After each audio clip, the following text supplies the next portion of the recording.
Good morning to all. In this video we start exercise 3.3 of class 10. The chapter name is pair of linear equations in two variable. इससे पहले हम लोग 3.1 और 3.2 complete कर चुके हैं, ठीक है। 3.3 जब हमें सॉल्व करनी है तो वो हमें एक पर्टिकुलर मेथड से सॉल्व करनी है। The name of method is substitution, ठीक है। क्योंकि जब आपके क्वेश्चन आएंगे ना तो वहाँ पे गिवन होगा कि आपको इस इक्वेशन को बाय सब्स्टिट्यूशन या बाय एलिमिनेशन से ही सॉल्व करना है। तो एलिमिनेशन तो हमारा नेक्स्ट टॉपिक है 3.4 का। फिलहाल हम लोग स्टार्ट करेंगे सब्स्टिट्यूशन मेथड से, इसको देखेंगे 3.3 को, ठीक है। और इस चैप्टर में से 3.5 जो है वो बेस्ड है क्रॉस मल्टीप्लिकेशन मेथड पे, जो कि हमारे कोर्स में नहीं है। बट ऐसा नहीं है कि आपको 3.5 नहीं करनी है, आपको 3.5 किससे करनी है? सब्स्टिट्यूशन से, और जो हम सीखेंगे आगे एलिमिनेशन से, ठीक है। क्योंकि क्वेश्चन सेम ही होता है, बस मेथड चेंज होता है। क्रॉस मल्टीप्लाई हम लोग नहीं सीखेंगे, बट जो हमने मेथड करे हैं दैट इज सब्स्टिट्यूशन और एलिमिनेशन, उससे हम लोग वो पूरा एक्सरसाइज सॉल्व करेंगे, ठीक है। अब ये देखो सब्स्टिट्यूशन होता क्या है।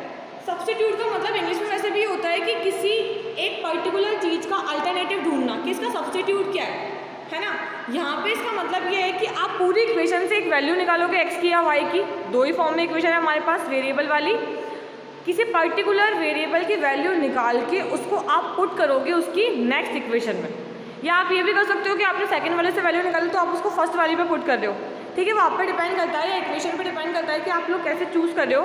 बट मेनली जो इसका मतलब होता है वो ये होता है कि आपको एक वेरिएबल की वैल्यू निकाल के उस वैल्यू को दूसरी इक्वेशन में पुट करना है एंड देन आपको सॉल्व करना है फॉर बोथ वेरिएबल्स, ठीक है। जैसे कि आपको मैंने बताया दिया स्टेप कैसे होंगे इसके। सबसे पहले find the value of one variable in terms of other variable, form one of the equation and then substitute this value of the variable in other equation. It reduces the equation in one variable. We can easily solve to find the value of the variable. Or if after the second step we get a true equality which is independent of the variable, then pair of equation has infinite solution. And the secondly is if the after second step we get a fourth equality, अगर कोई equal नहीं हो पाता है, then which is independent of variable, the pair of linear equation has no common solution, है ना। ये तो बात हुई मेथड की। जब तक आप लोग क्वेश्चन सॉल्व करके नहीं देखोगे आपको मेथड नहीं आएगा। सबसे पहले हम लोग स्टार्ट करते हैं इसका फर्स्ट क्वेश्चन। दूसरा एग्जांपल लेने से कोई मतलब तो है नहीं, हम इसी का फर्स्ट क्वेश्चन देखते हैं 3.3 का। क्वेश्चन 1 है कि solve the following pair of linear equation by the substitution method. x + y = 14 and x - y = 4। इसको आप चाहो तो एलिमिनेशन से भी इजीली हो जाएगा, बट क्योंकि उसने हमको वहाँ मेंशन करा है कि आपको सब्स्टिट्यूशन से ही करना है इसे, तो हम लोग उसको सब्स्टिट्यूशन से ही करेंगे।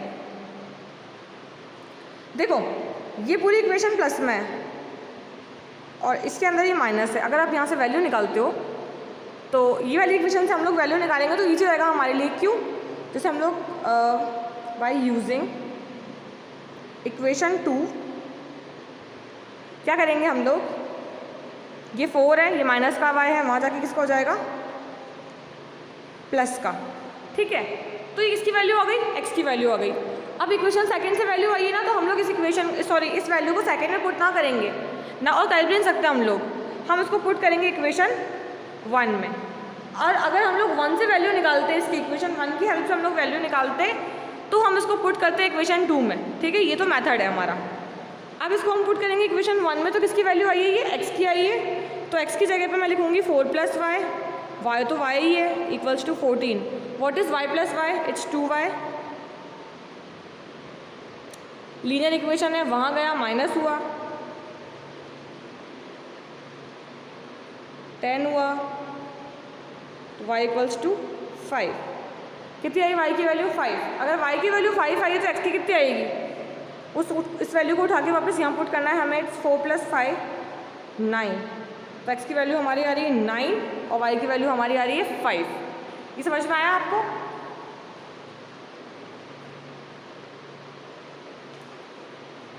इसी का नेक्स्ट क्वेश्चन देखो, सेकंड है ना। हम लोग पूरा इसी से स्टार्ट किया हमने एक्सरसाइज 3.3 से, और इसको हम लोग ऐसे सॉल्व कर रहे हैं जैसे कि एग्जांपल सिखाते ना आप लोगों को कि भैया इसमें करना क्या है। सब्स्टिट्यूशन करना था, किसी भी एक इक्वेशन को चूज़ किया, वैल्यू निकाली, उसको दूसरी में पुट किया, उसके बाद तो लीनियर इक्वेशन होती है, तो हमें पता है कि हमें सिर्फ इसको अरेंज करना है इधर से उधर, इक्वेशन के इस तरफ से, सॉरी इक्वल टू के इस तरफ से इक्वल टू के उस तरफ। फाइन। अब देखो ऐसी इक्वेशन को आप सॉल्व कैसे करोगे, क्योंकि ये फ्रैक्शन में है, ये लीनियर है। फर्स्ट इक्वेशन तो इजी है, हम लोग यहाँ से किसकी वैल्यू निकालेंगे, by the using of first equation हम निकालेंगे एस की वैल्यू, क्योंकि जो माइनस का टी है वो वहाँ जाके क्या हो जाएगा, प्लस का टी। डायरेक्ट लिख रही हूँ मैं,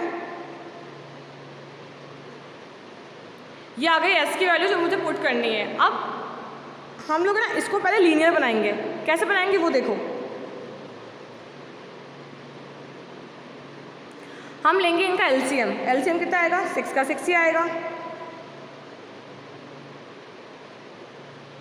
अब ये डिवाइड में है तो यहाँ जाके मल्टीप्लाई में हो जाएगा, तो ये कितना हो जाएगा, 2s + 3t = 36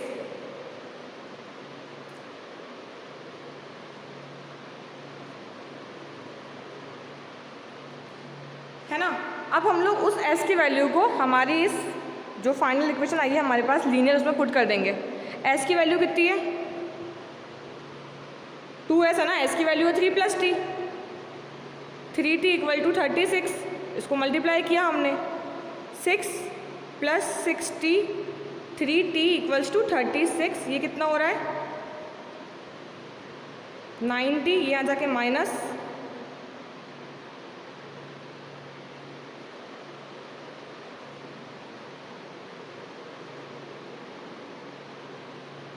सॉरी ये 2t है,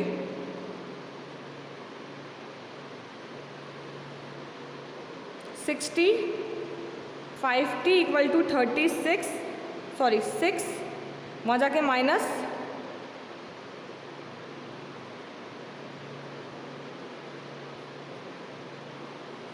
t की वैल्यू हमारी आ गई 6, और t की वैल्यू अगर 6 आएगी तो उसको हम यहाँ पुट करेंगे, तो हमारी s की वैल्यू क्या हो जाएगी, हमारी s की वैल्यू हो जाएगी 9।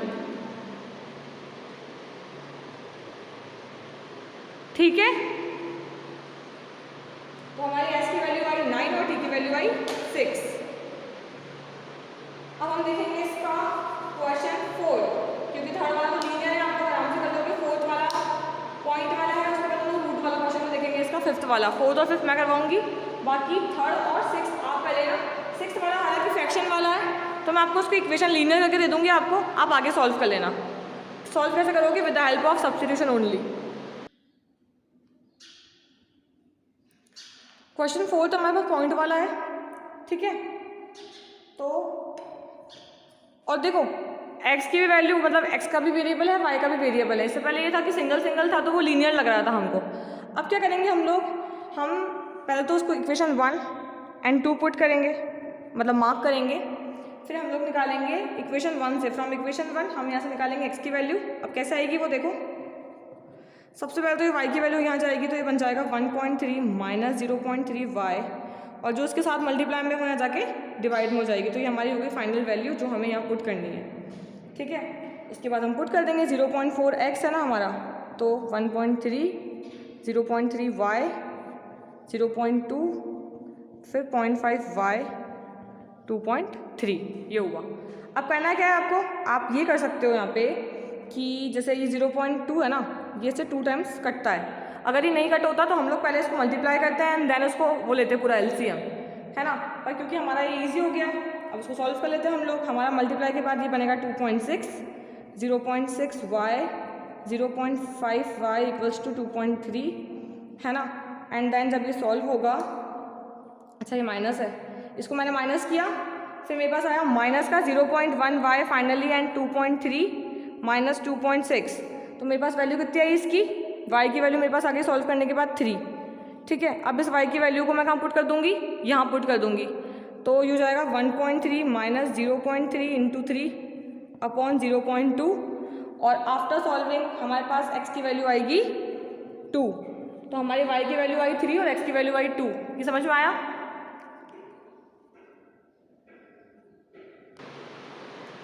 अब हम लोग फर्स्ट का लास्ट क्वेश्चन देख रहे हैं। लास्ट मतलब अपना ही लास्ट है, फिफ्थ वाला। सिक्स्थ वाला आपको खुद को करना है, ठीक है। ये रूट वाला है, हमको उसकी वैल्यू वही करनी है, वैल्यू निकालनी है किसी भी एक इक्वेशन से एंड देन दूसरे में पुट करना है। ये हमारा इक्वेशन 1 है, ये हमारी इक्वेशन 2 है। चलिए देखिए, सबसे पहले हम लोग इक्वेशन 1 से इसकी वैल्यू निकालते हैं। तो इक्वेशन 1 से अगर मैं वैल्यू निकालूँ x की, तो ये क्या हो जाएगी,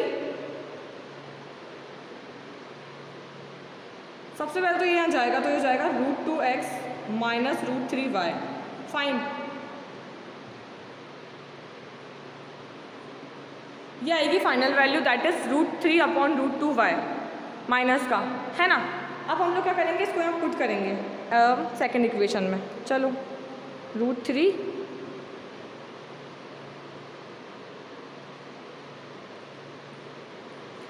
और √3 हमारा कितना होता है, सॉल्व होने के बाद हो जाता है 3, तो 3/√2y माइनस 8√y = 0। अब ये देखो, इसको सॉल्व करने की ज़रूरत ही नहीं है, अगर आप यहाँ से y कॉमन ले लोगे ना, क्योंकि पूरी y की फॉर्म में हो गई ये। अगर आपने y कॉमन लिया और उस कॉमन वाले y की कोफिशिएंट को जब हम इसके डिवाइड में लेके गए, तो पूरा वैल्यू क्या हो रहा है, पूरी वैल्यू हमारी फाइनल हो रही है 0, तो y = 0। और y 0 अगर मैं यहाँ पुट करूँ, जो हमारी इक्वेशन थी ये वाली, अगर y 0 है तो मैं अगर 0 पुट कर दूँ, तो ये मल्टीप्लाई हो गया x भी हमारा क्या हो जाएगा, x इज ऑल्सो बिकम 0। तो इस केस के अंदर y भी 0 और x भी 0। ये समझ में आया आपको। अब जो उसका क्वेश्चन थर्ड है ना, इसका नहीं, मतलब जो मेन क्वेश्चन थर्ड है, उसके अंदर 6 वर्ड प्रॉब्लम है, तो वो हम सेपरेट वीडियो में करेंगे। अभी फिलहाल लास्ट हमारे पास बचता है खाली क्वेश्चन 2, तो हम क्वेश्चन 2 इस वीडियो में देख लेंगे। और जो क्वेश्चन 6 है इसका, जो कि फ्रैक्शन की फॉर्म में है, मैंने बताया आपको इसे करना कैसे है, आपको उसको एलसीएम लेके सॉल्व करना है। पहले आप एलसीएम लो, इक्वेशन को लीनियर कर लो, तो अब आपके लिए थोड़ा सा कैलकुलेशन ईजी हो जाती है, बजाय कि उसको आप इस फ्रैक्शन में पुट करोगे, क्योंकि फ्रैक्शन में पुट करोगे फिर एलसीएम लेना पड़ेगा दोनों वैल्यूज़ का, और वहाँ पे गलती होने के चांसेस ज़्यादा ही होते हैं वैसे भी। ठीक है, तो हम लोग सेकेंड क्वेश्चन स्टार्ट करते हैं। Solve equations and hand the find the value of m, जहाँ पे हमको दे रखा है कि y = mx + 3। सेम काम करना है, हमें पहले y और x की वैल्यू निकाल लेनी है, फिर उसको हम पुट करेंगे यहाँ पे, तो हमारे पास a की अननोन वैल्यू रहेगी, दैट इज़ m, एंड फिर हम लोग m की वैल्यू फाइंड कर लेंगे, है ना। और करना हमें किससे, इसको सब्स्टिट्यूशन से ही है। इन तीनों में कुछ कॉमन नहीं आ रहा, लेकिन जो हमारी सेकेंड इक्वेशन है वहाँ पे कॉमन आ रहा है, और वो कॉमन क्या है, 2। तो पहले हम यहाँ पे 2 कॉमन लेंगे, उसको कट करेंगे इस वैल्यू से, तो हमारा आएगा x - 2y = -12। ठीक है, अब हम लोग वैल्यू पुट करेंगे, यहाँ से निकालते हैं वैल्यू x की, दैट इज़ 12 -12 + 2y। ठीक है, ये हमारी आई x की वैल्यू। अब उसको हम लोग यहाँ पुट कर देते हैं,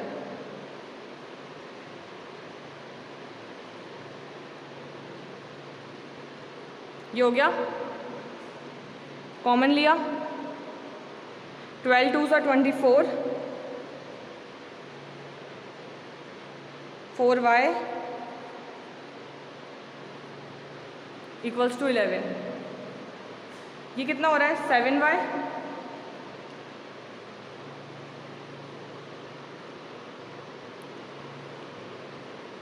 ये यहाँ जाके प्लस का हो गया, 11 और 24 कितना होता है, 35।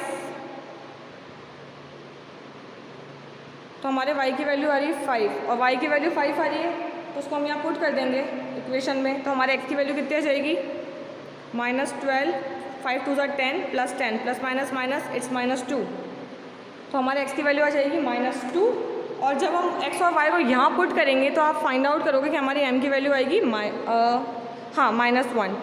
देखो यहाँ आ गया 5, ठीक है, ये हो गया -2 + 3, तो 5 - 3 कितना होगा, 2, -2 डिवाइड में जाएगा, तो 2/-2 कितना हो जाएगा, -1। तो ये हमारी आ गई x की वैल्यू, y की वैल्यू एंड m की वैल्यू। Got it. अब हम लोग जो उसका सेकंड क्वेश्चन है, एक्चुअली जो थर्ड क्वेश्चन है ना, जो कि वर्ड प्रॉब्लम्स है, वो हम लोग नेक्स्ट वीडियो में स्टार्ट करेंगे, और नेक्स्ट वीडियो में आराम से डिस्कस भी हो जाएगी, क्योंकि 6 क्वेश्चन है और 6 के 6 इंपॉर्टेंट है। आप ये मान के चलो कि वर्ड प्रॉब्लम आपकी आ सकती है, भले MCQ आएंगे तो क्या हो गया, आपको पूरी वर्ड प्रॉब्लम देके वो फाइनल आंसर पूछ लेगा, तो उस कंडीशन में हमको क्वेश्चन सॉल्व करना आना ही चाहिए। ठीक है, तो अब हम लोग नेक्स्ट वीडियो में स्टार्ट करेंगे क्वेश्चन थर्ड, एंड देन फिर हम लोग स्टार्ट करेंगे एलिमिनेशन।